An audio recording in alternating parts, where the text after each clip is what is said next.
Good afternoon, everybody, or good evening. This is Patrick from the Poison Pen Bookstore in Scottsdale, Arizona, and we're here with another of our virtual events. And this afternoon we have Rosalie Knecht with us. She's going to be talking about her brand new book, Vera Kelly, Lost and Found. And Rosalie very kindly signed some book plates here. And so we have some here. And I'll go ahead and put a link in the comments field if you'd like to purchase a copy of the book. And also, if you have questions for Rosalie or Barbara, go ahead and put them in, and Barbara will summon me back at some point, probably about 45 minutes into the hour, to ask any questions you might have. So, Barbara, over to you. Thank you very much, Patrick. I would like to say, one, it's a real pleasure to meet you, Rosalie. Thank you for joining us. Likewise. Two, I would like to say, I just absolutely love the cover design for these books. They're all similar. I don't have the other two to show you, but I really think that it's a brilliant design. Well, Rosalie, did you have any input into the covers? I didn't. I just got out of the way, basically. Jacob Valla at Tin House designed the covers, and he did the first cover, which, was sort of the template, and then they had the idea in-house to do this kind of paper doll thing where it's sort of the same face, the same, same proportions, and then they just put different accessories and sunglasses and things like that on her. So I can't claim any credit for any of that. Yeah. Well, I think it's so eye-catching, and it shows up really well in what are the JPEGs? I never remember the word. Not just book covers, but I think it looks very impressive online, and it makes you want to connect with Vera.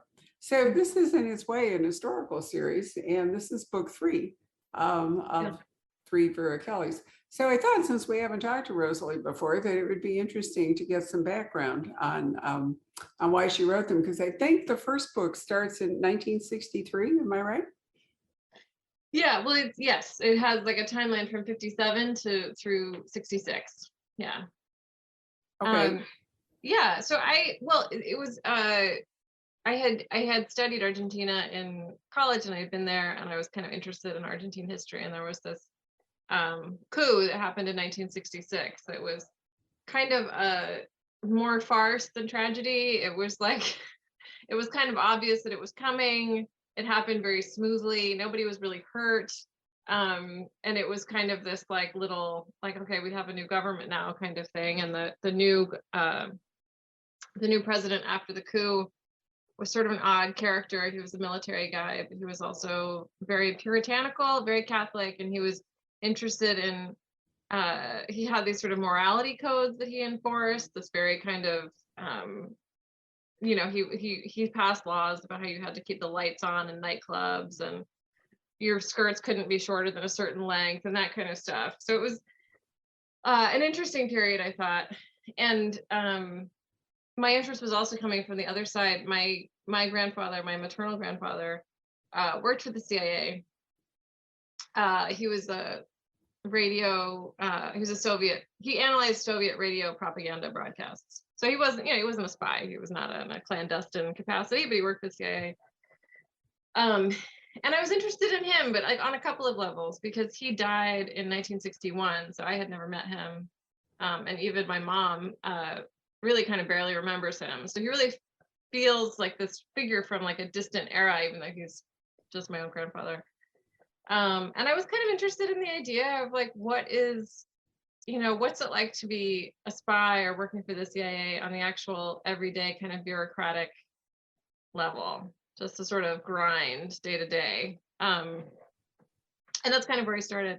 And I was trying to think of, what kind of a character makes a choice like this to kind of live in a way, because you're doing undercover work where you can't really have close personal connections, right? And you kind of have to feel comfortable maintaining a dual identity. And that's kind of where the character of Vera developed from, is the idea of she's a person who's had to hide who she is anyway because she's gay, and she's developed a lot of defenses, and she doesn't get close to people easily anyway. So it doesn't feel like a big sacrifice to her, even though I think over the course of that book and then the later books, that sort of, she does begin to get a sense of like what she's giving up by living that way, and she does start to try to live in a different way. So it kind of starts with her. It says a little bit of backstory of her as a teenager, kind of growing up in the kind of affluent, kind of square suburbs around DC in the 50s, and then it's kind of following her as she's coming of age, kind of in New York in the 60s. So I looked up the first book, which is called Who is Vera Kelly? An excellent title. And basically what it had to say is New York, 1962, Vera Kelly is struggling to make rent and blend into the underground gay scene in Greenwich Village. She's working night shifts at a radio station when her quick wits, sharp tongue, and technical skills get her noticed by a recruiter for the CIA. And then the next thing you know, she's in Argentina. So I think that's, you know, New York, 1962, the gay scene was, it was still somewhat underground, wasn't it?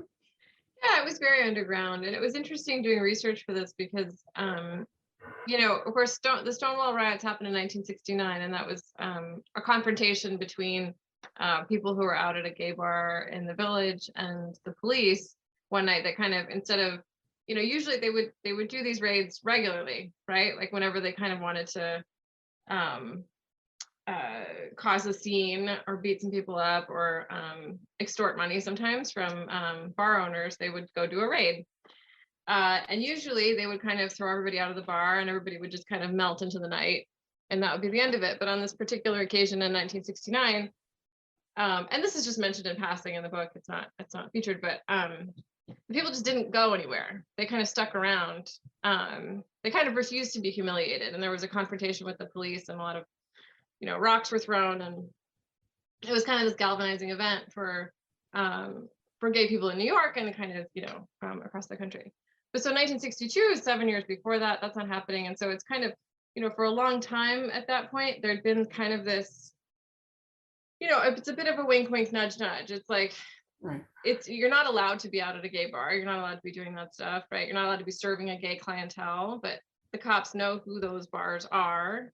And the relationship is kind of, people who want to like run gay spaces tend to have to be extorted by the mob also. So they were sort of caught between like the mob and the police.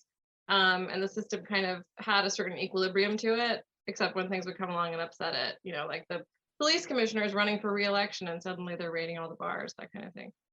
So it was like both out in the open and also very precarious and kind of subject to the whims of, you know, politicians and police and organized crime at that time. Well, it really wasn't that different than Prohibition, if you think about it. You know, every time we try to legislate something like people's behavior, it has unexpected consequences. And, you know, Prohibition is the reason that we got so much in the way of crime families, crime bosses, whatever it is, you know, underground money, and the corruption was tremendous. And people died from drinking bathtub gin and, you know, all kinds of things. And so what was intended to be a benefit to society actually was not.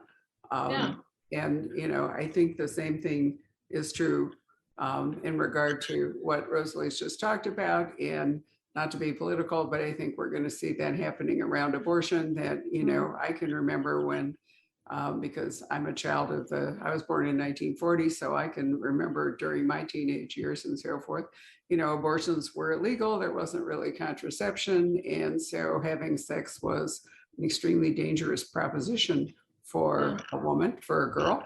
And, you know, lives could be ruined as a consequence of it.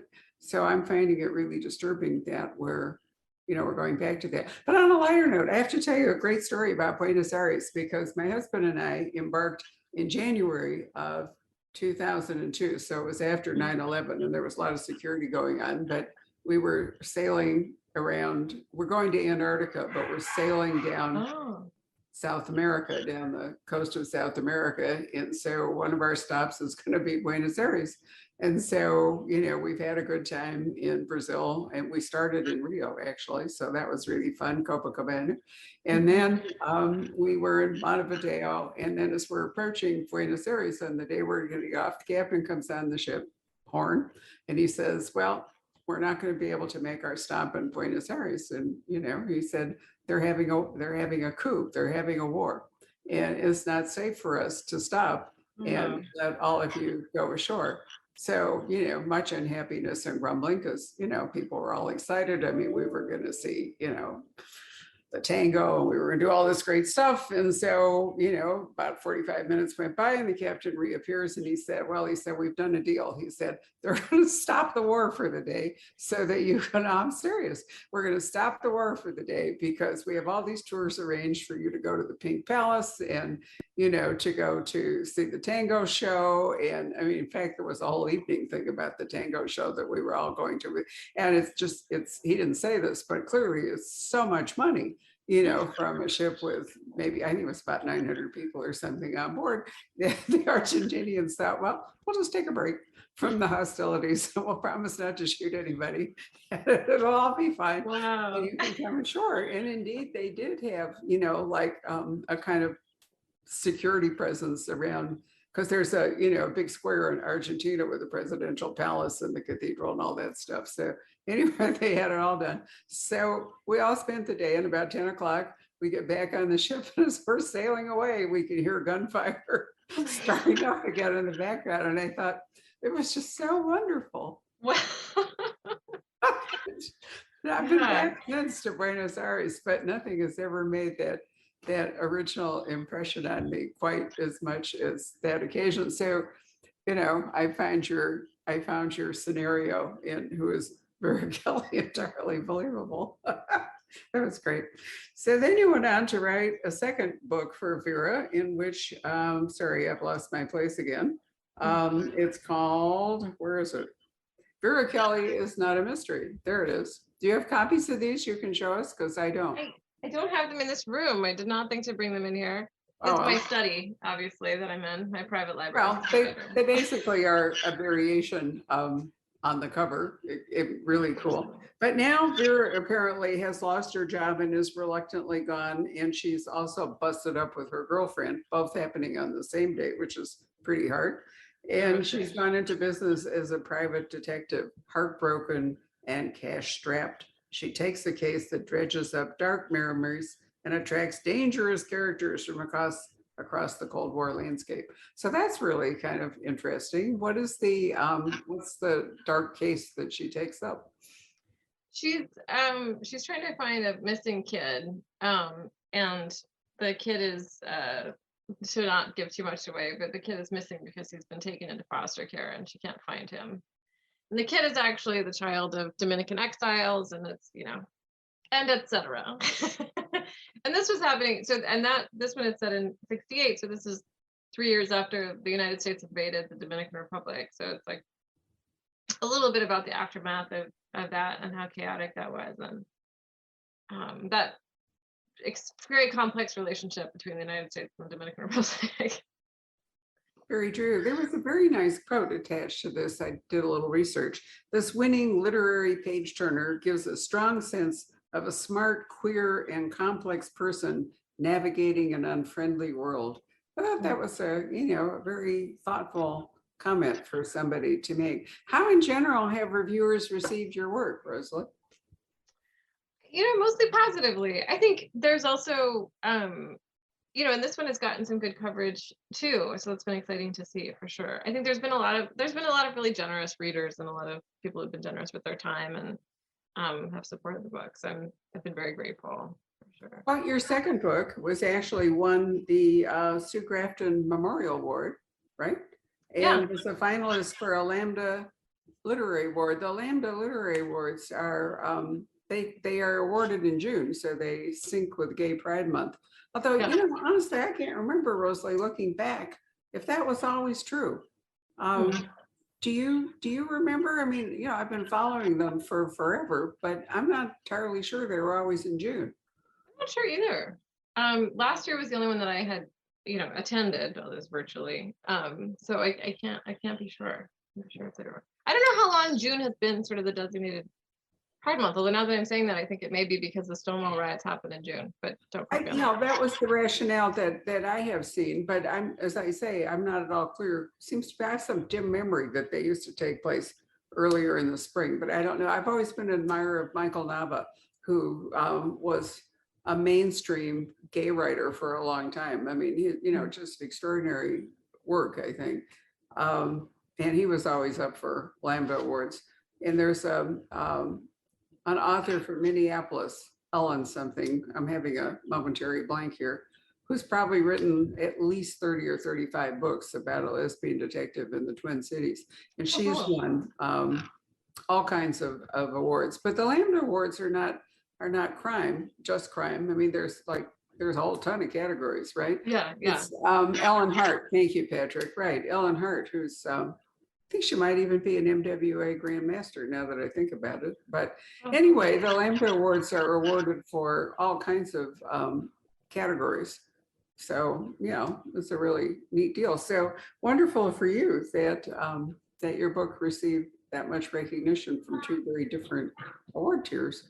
Yeah. It's been a wonderful ride.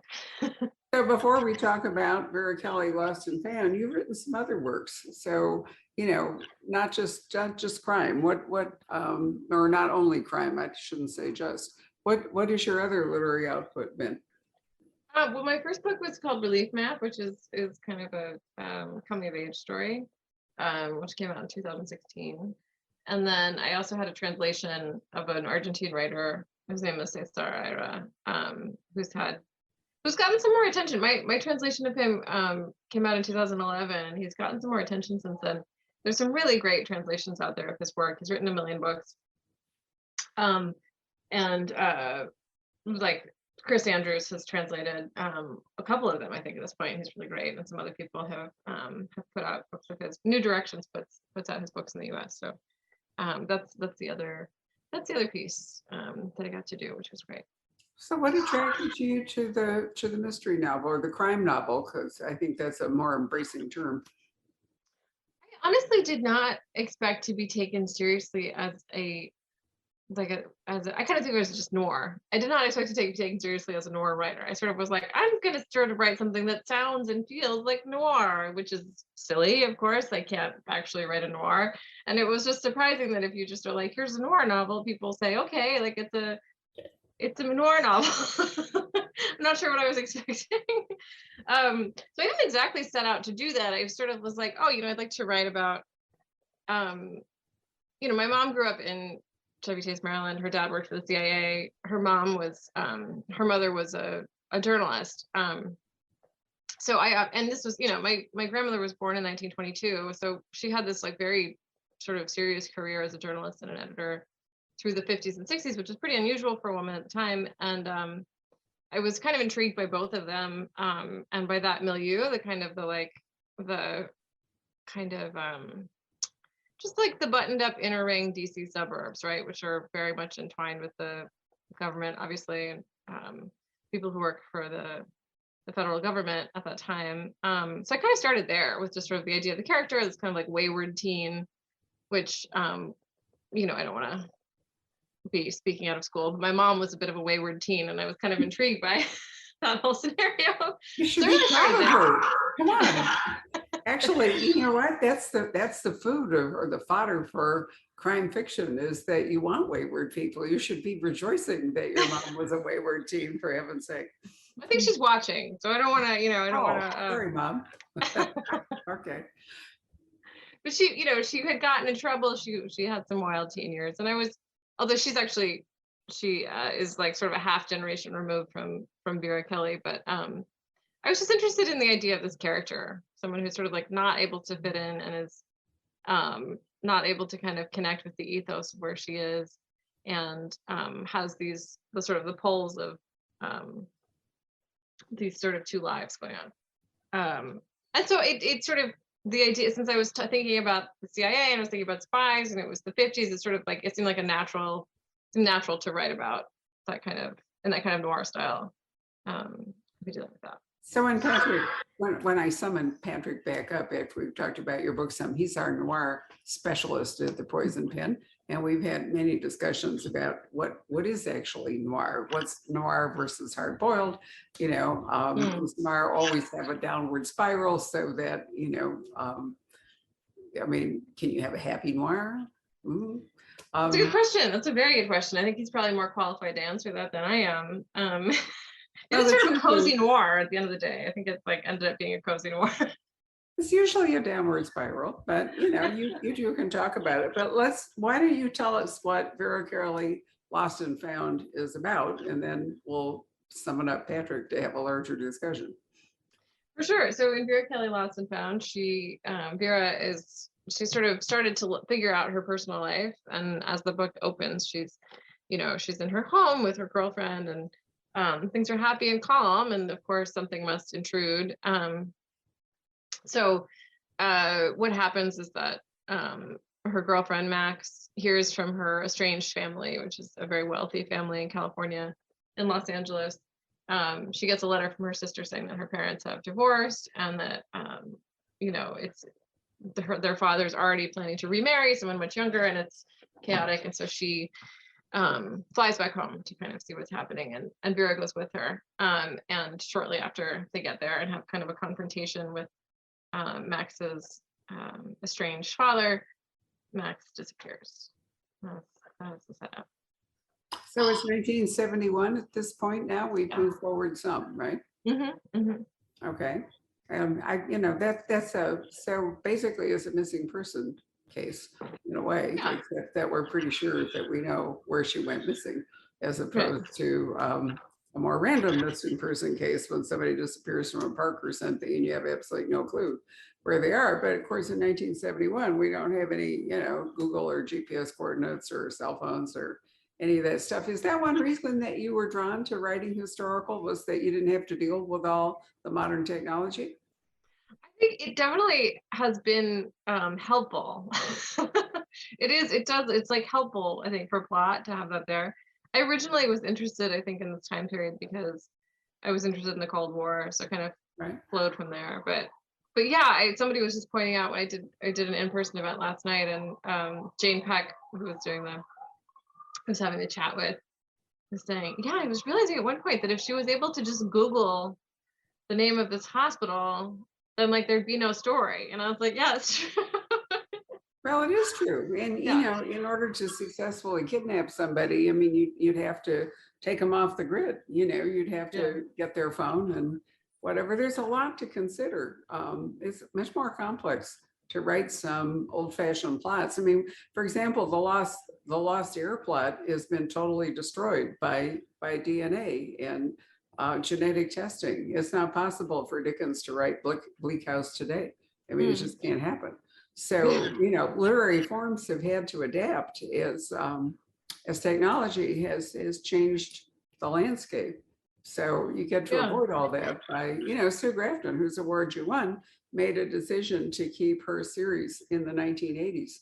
So that Kitsy, as a private eye, still had to do like real footwork and, get out on the street. She couldn't just, Google stuff or hack into police records or, put a transponder on a car or whatever, all the things that modern PIs can do. And so interestingly enough, by the time she got to Y, she was a very dear friend and I miss her greatly. We did so many events with her. But by the time she got towards the end of the alphabet, she was writing historical fiction, even though when she started out with A is for Alibi, it was in the 1980s saying contemporary.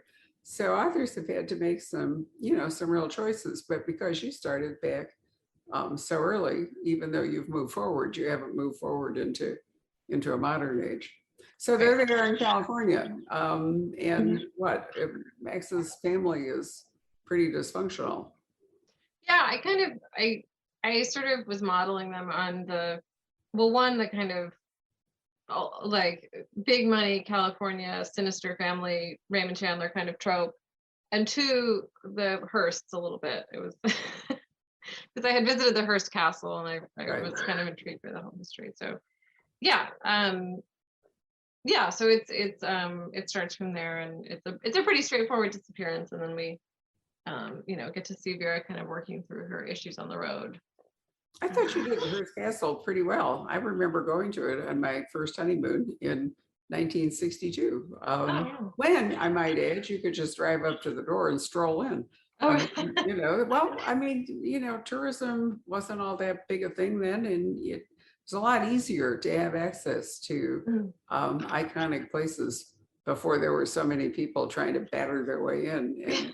And there's there's a lot of stuff around the Hearst castle. I mean, potential murder and lots of scandal and, Mhm. Enormous money. And Yeah. I remember the baronial dining hall so well. I mean, you went in and you have this enormous Gothic hall and banners hanging down in the whole bit, but then outside you have basically a Roman swimming pool, with marble and out. So Hearst was not consistent architecturally No. in the castle. Yeah, But I loved that. I mean, and the like the bottles of ketchup on the long dining table in that room, and the movie theater. It is just like, it's wonderful how it just feels extremely American, right? That someone was like, I have more money than God, and I'm gonna buy half of a French church, and I'm gonna cram it together with like a piece of a Roman villa, and I'm gonna have a bunch of movie stars here. I mean, it's like the most American thing I could possibly imagine, right? Well, you're right. I haven't really thought about that. And what a contrast it is to the cloisters, where, Rockefeller decided that he would bring over pieces of religious buildings, churches and so forth. But there was a lot more. I mean, there are different styles. He's got Romanesque and Gothic and all, but there's at least a consistency to Right. to what he's doing. It's for those of you who don't know the cloisters, it's the medieval branch of the Metropolitan Museum of Art, and it's set up in Fort Tryon Park on a bluff overlooking the Hudson. So it's really very cool place to visit. But if you can't get to Europe, you can at least feel as though you've wandered through some major cities. But it's European. Your point that the Hearst is an American kind of a thing. The Rockefeller thing was really, I think, bringing a sense of Europe to a place in America, but not making it super American. Right. I forgot about the ketchup. That's a really good point. Yeah. It takes an eye for detail to make a really good novelist. So clearly Rosalie does have that. So, well, we can't really talk about what happens, can we, without blowing the plot? Not too much, but it's kind of a road novel. There's a lot of driving. It is. It's I will say that. And it was March 2020 when I started writing this book. So I was definitely there was definitely some sort of wish fulfillment happening there. I mean, it opens with like a house party, and then there's like a long road trip. These were all things that I 100% had no access to. I was in, being here in the New York area, which got hit really hard, really early, kind of lockdown, sort of, a scary time. And I was, trapped in my apartment with my toddler and my husband, and it was, we were spared the worst of it, but it was definitely not like going to a house party or a long road trip up the California coast. And there was a little bit of just wish fulfillment for me of just sort of like locking myself in the back room and like writing these scenes and feeling some relief. Right, locking yourself away from the toddler, which I think would be a hard thing to do. And I hear a puppy pawing at my door. So we acquired, they turned one on Friday, but we acquired them when they were tiny, like 4 pounds each. Because we thought at our advanced age, I'm in my 80s, that it would be really fun to be like a new mom one more time, and so clearly I couldn't do it with a baby. So, so we did it with puppies, and I'd forgotten how strenuous it is. Yeah, I bet. I mean, right. They don't sleep. It's the same stuff. They don't sleep. They got to get up and pee all the time. That's right. And often on the floor if they're a puppy. So totally forgotten about. We went through a lot of mops. Did extra laundry, which is the other thing I'd forgotten about. Your washing machine becomes your new best friend when you have a little one. And so what are you thinking of working on next? Is Vera going to continue, or are you gonna, what's your current writing project? This is the end for Vera, I think. And I mean, never say never, I guess, but this is the last one I'm planning to write. And I don't know what's next because I've been writing these books for 10 years. I mean, I've worked on all these things simultaneously here and there, and I have toyed around with a new project that I don't even know how to articulate what it's going on with it. But I think I sort of need like a reset of some kind. It's like, it's been a 10-year period where I wrote these books, and a lot happened, my personal life. I got married, I had a couple of kids, there was a pandemic, I switched careers. Like, feels like there's like a lot of, it's like if you shake up a snow globe, it's like I need to put the snow globe down, let the snow settle, and then see what kind of writer I am now. Well, a trilogy is certainly a time-honored form. of, of a overall storytelling arc, a 3-act drama. So if your story is largely told in 3 acts, then, why not move on? Yeah. I think 3 is like a natural number, right? As soon as I thought I was going to write a second one, I thought, well, obviously there will be 3 total. Right. It just felt inevitable, Well, hardly anyone writes a quartet, or except Lawrence Durrell. And yeah, I think there are an awful lot of trilogies out there. Does the crime fiction form appeal to you, or do you really feel like you'd like to move into something else? I think I'll probably just go back to kind of straight literary fiction, which is what I was doing before, and see what I find there. That had been kind of my plan. For as much as we know what that means exactly. That was my thought. Yeah. Well, I shouldn't press you on a point, since obviously it's kind of up in the air. Let's call Patrick up and talk about noir fiction for a little bit, because that's always a fun topic to get into. Right. So Patrick, here's Rosalie wanting to write a noir, but not apparently really knowing entirely what noir is. So maybe you could help her out here. It's funny because I've been running a discussion group here at the bookstore for like 21 years. And we still don't know exactly what it is. We've been kicking around that concept, and everybody has a slightly different definition. But it's interesting because in your new book in California, one of the things that's so great about Raymond Chandler, of course, is that he somehow captured just the bizarreness of California so well, and it's such a unique, strange place, with I've always thought there was kind of an occult underbelly in LA, especially in Hollywood, with that long history of cults and Amy Semple McPherson and Scientology, and it's just a bizarro landscape. It lends itself perfectly to the crime novel.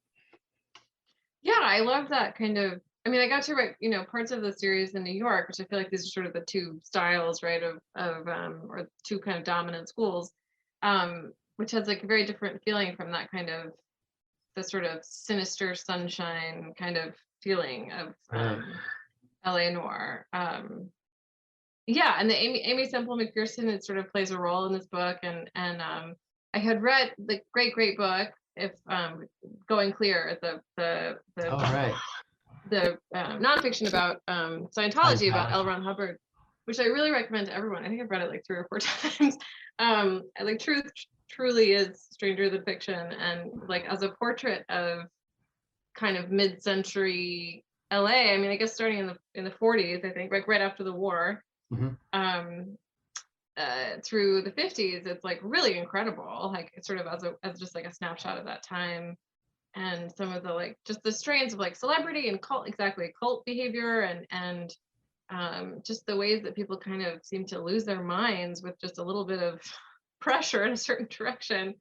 It's really something. He was also, he was L. Ron Hubbard was kind of running in circles with Aleister Crowley, right? Right. Which was a little bit of the inspiration for one of the characters in the book too. And writing pulp stories. Right.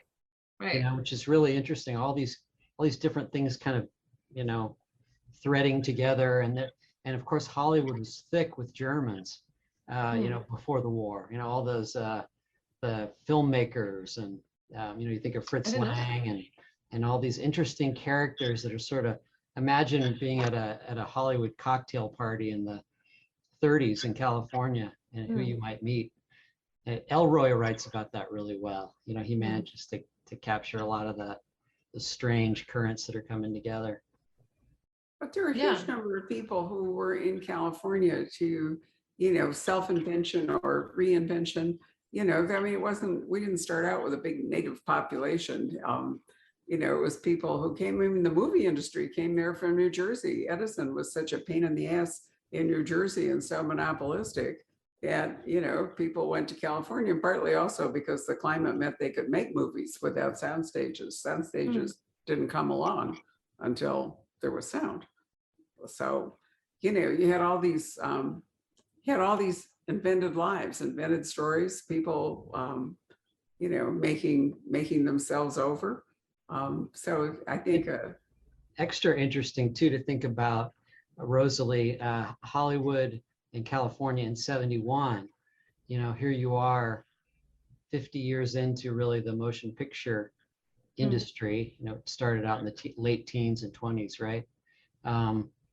Very, very, was it fun to kind of go in there and do a little bit of research about what it was like in 71? It's very different than Yeah. what it was like in the 40s.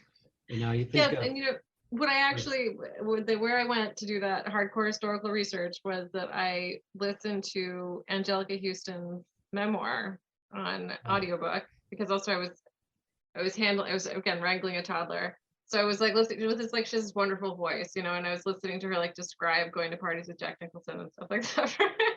And that was actually really helpful. I feel like I got a little bit of a grasp of like the feel of things from Angelica Houston's memoir, and from Gene Stein's book about which I feel like I'm gonna mangle the title of. Is it called West of Eden? Something like that. But Gene Stein had came from this, you know, kind of California royalty sort of family too. I think oil money. I think it was oil money that the Steins had. And so she wrote this also wonderful book, which I think is called West of Eden. Eden is in the name. That was an oral history of kind of 40s, 50s, 60s Hollywood, which was also really terrific. West of Eden, right? There it is. Yes. So Great that's a good book. book. Is it? Okay. Yeah. Yeah. Did you happen to see, I know it's a recreation of that era, but did you happen to see the Quentin Tarantino's Once Upon a Time in Hollywood? Haven't, but I think it would be Oh, be man. right up my alley, I imagine. 1969. And it's all, you know, about the kind of the last years of the Western stars and right. all these kind of washed up, and all the television and just debauchery, and, you know, the Manson family and all these different currents coming together. You know, the sort of late 60s burnout, idealism of the flower power era turning into 70s, you know, drug addiction and burnout. So 71, really fascinating time period. And too much money washing around, for sure. Yeah. So Patrick, back to my question that I asked Rosalie, you know, when we're talking about noir fiction, is it always going to be a downward spiral? Is it possible to have a happy noir? It doesn't seem like it really is, does it? It turns into something else, which can be very interesting too. But I don't know. I mean, I might be wrong about that. I mean, there are certainly some good noir spoofs that have come out. But yeah, but they're spoofs. I mean, I think that's intentional going in. But you know, I think I sort of ran into a problem there, because when I was writing the first book, at the end of the first book, or in my original draft, Vera sort of at the very end, she sort of quickly, in summary, she talks about having, like, getting together with this woman and having like a brief, you know, kind of relationship with this woman, and then being left. So she ends the book sort of alone, like alone in her house, and kind of heartbroken.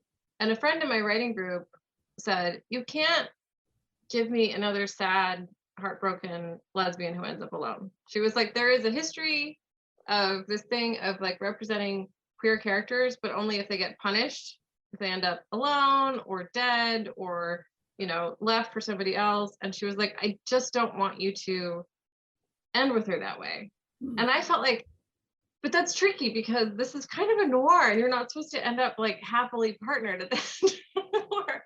So what I ended up doing was, I was like, okay, so she can go through the heartbreak, but I'm going to kick it from the end of the first book to the beginning of the second, because it's completely different to get dumped at the beginning of a book than at the end of a book.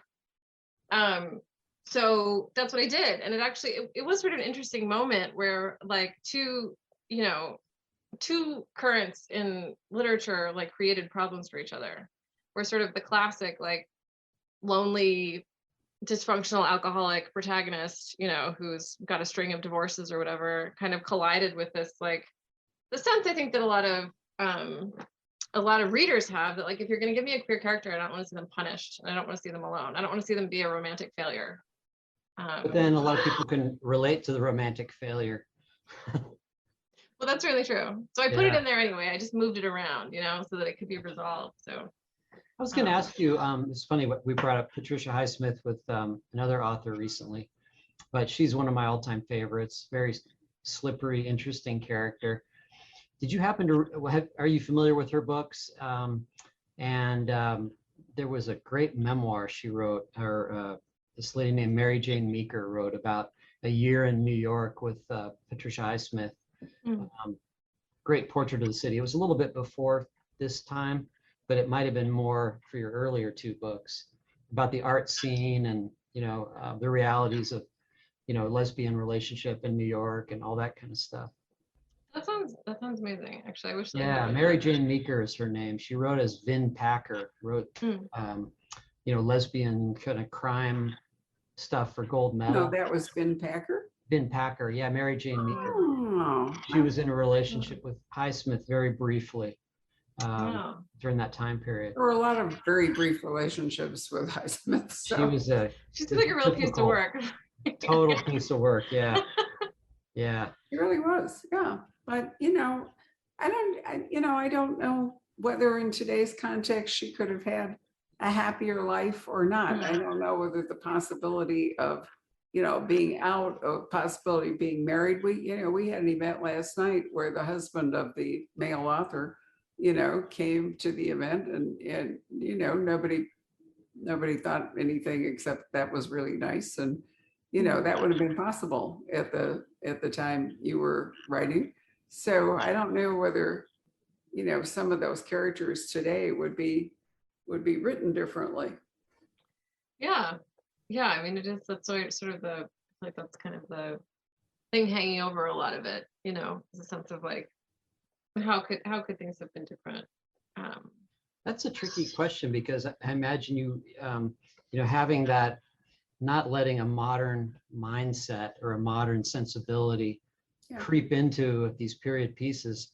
That's probably very tricky because I imagine it would in very subtle ways without realizing it maybe.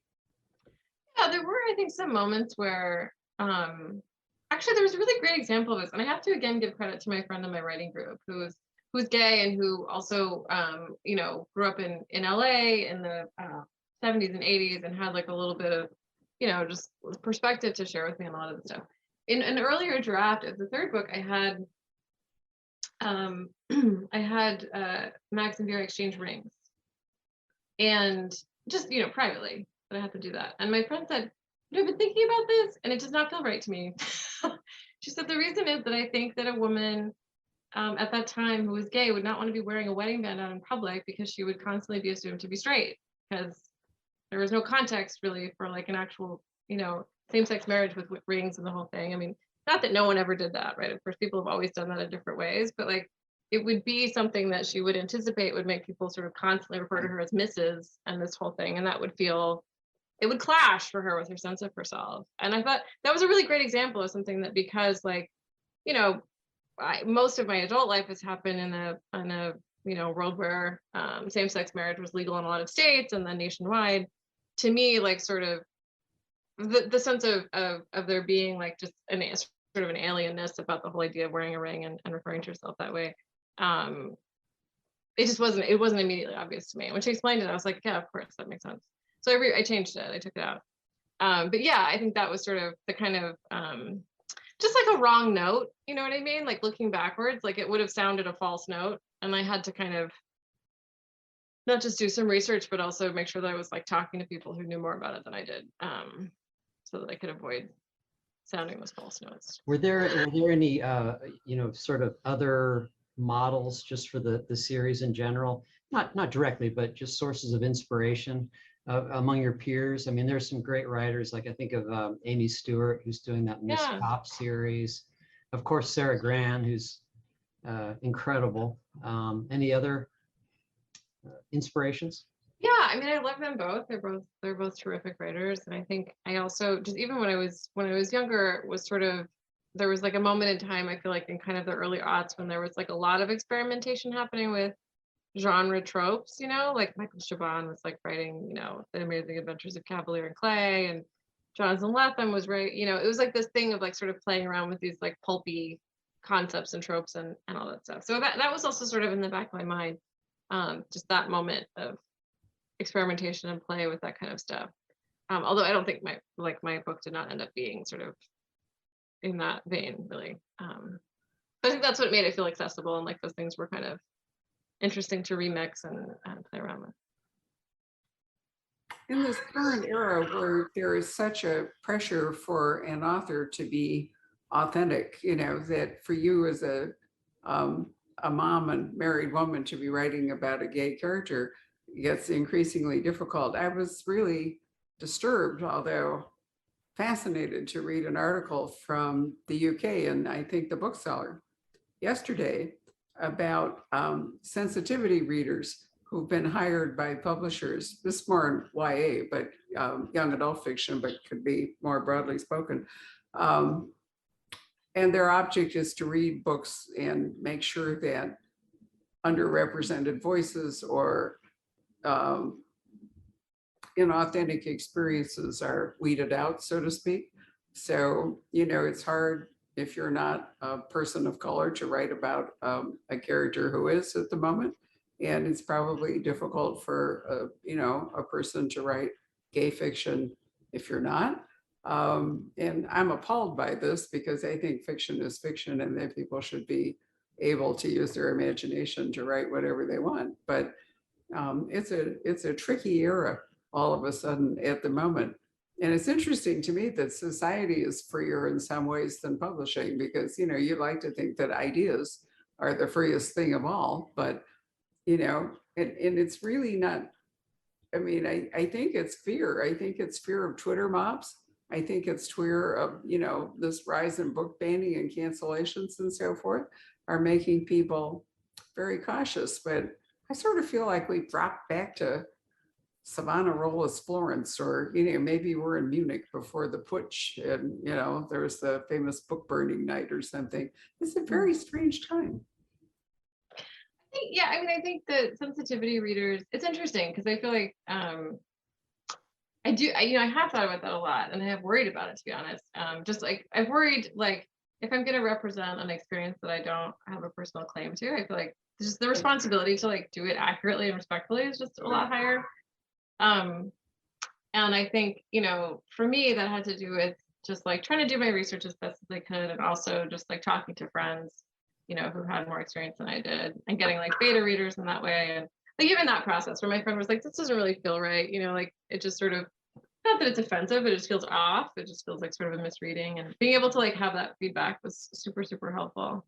And I think sensitivity readers, it's sort of a way of institutionalizing it if you don't maybe have access to like a reader who like has the experience to speak to you on that in your personal life.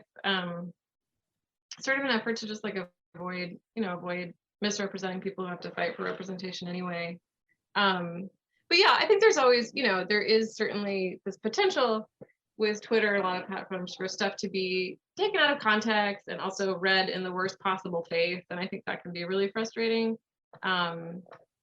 But yeah, I mean, I think if I had set out to do it, I'm not sure I would have.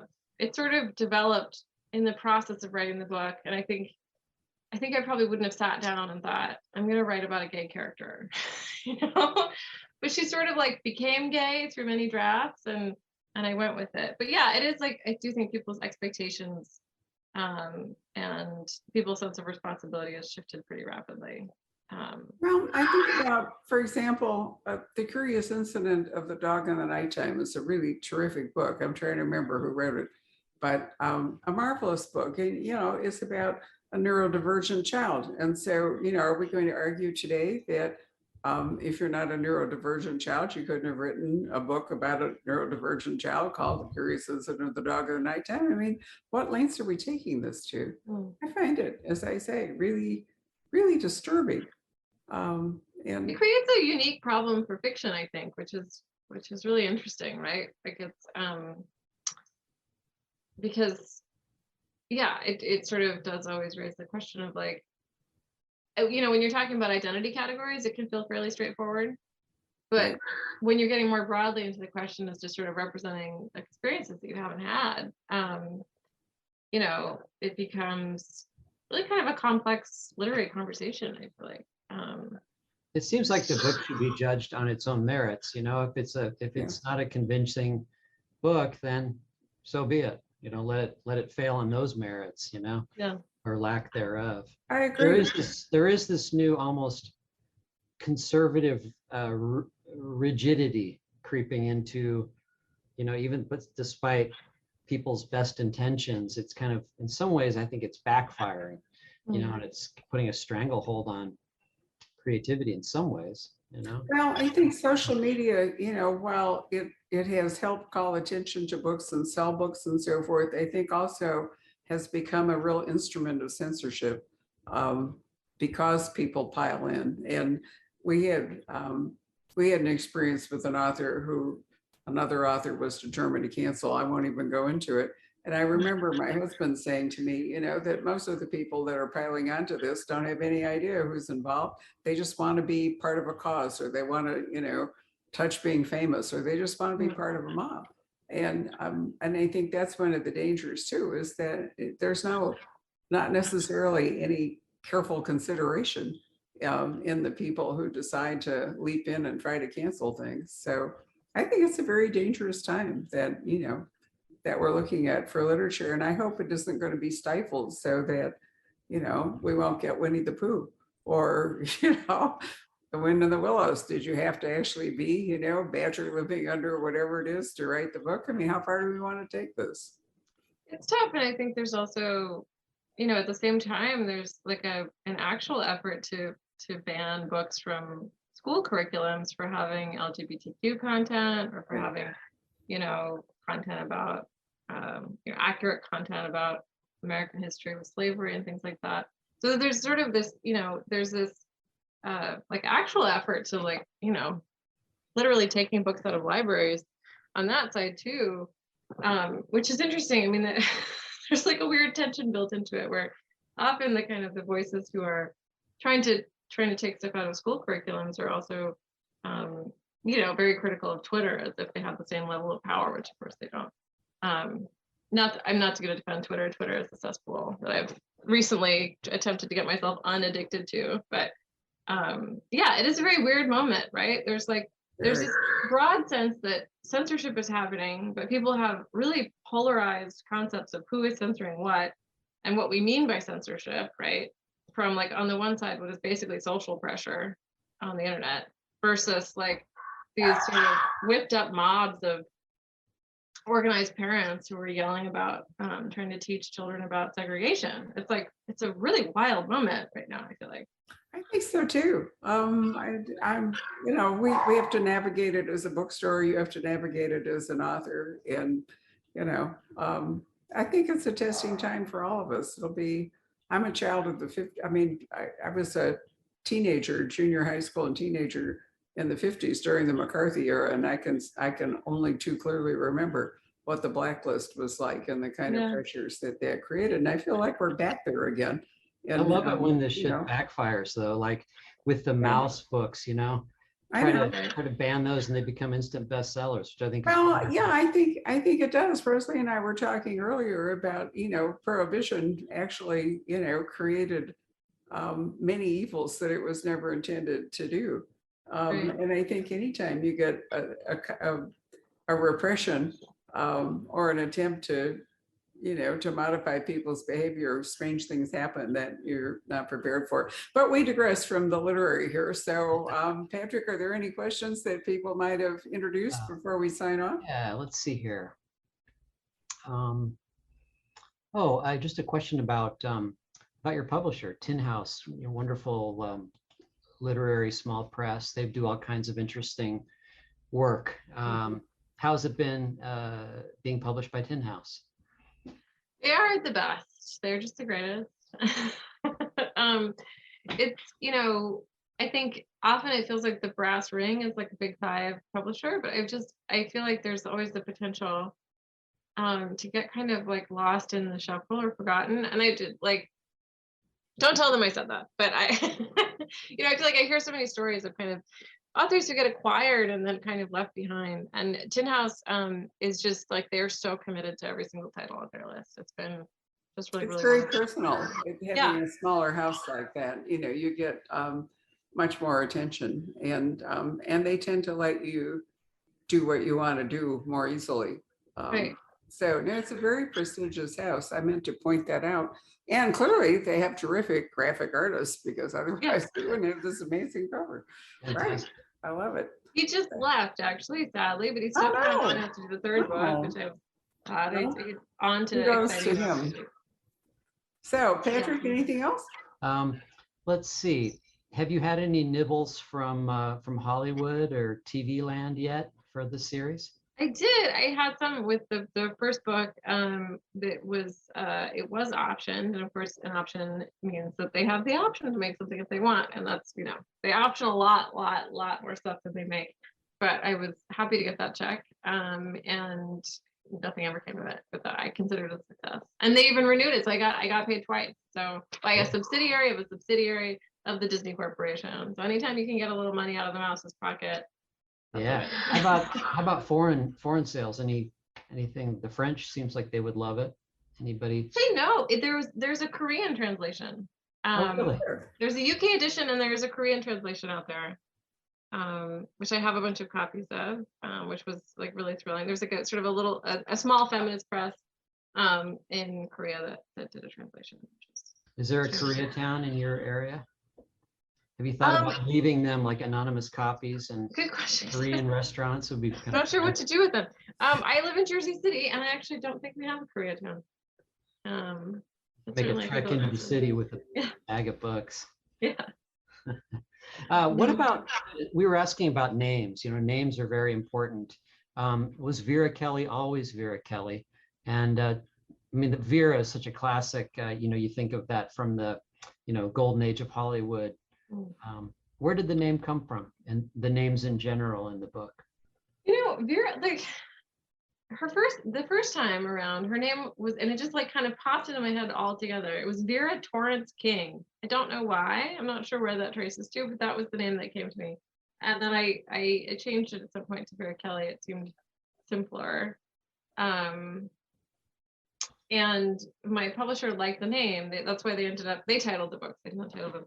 They were like, let's do something with the name, let's do something with the name. So I'm not sure. It was just a little bit of like kismet or something. And then the funny thing was that with the first book, as it was going out, somewhere in the chain of, people getting promotional materials and people are sort of connected or tangentially connected to Tin House or to publishing, there was a woman who was like, my 13-year-old daughter's name is Vera Kelly.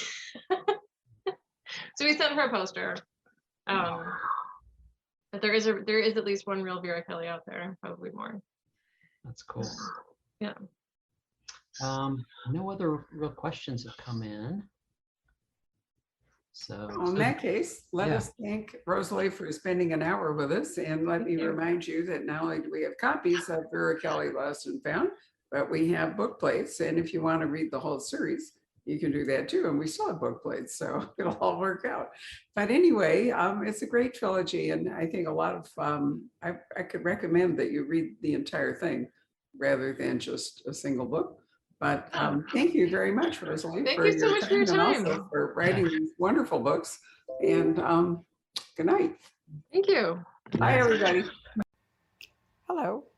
We hope you're enjoying our programs and podcasts with authors. We'd like to expand them, and your help would be appreciated.